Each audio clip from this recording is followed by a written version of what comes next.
खैबर पख्तूनख्वा हुकूमत ने मखसूस नशिस्तों पर हुकूमती अरकान से हल्फ ना लेने का फैसला कर लिया।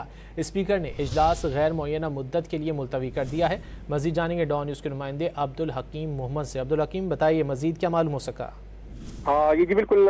स्पीकर खैबर पख्तूनख्वा असम्बली ने इसम्बली का जारी इजलास मुलतवी कर दिया और राय के मुताबिक जो मखसूस नशिस्तों का फैसला हुआ है तो उससे हल्फ ना लेने का फैसले की पेश नज़र इजलास गैर मुअय्यना मुद्दत तक के लिए मुलतवी कर दिया गया है।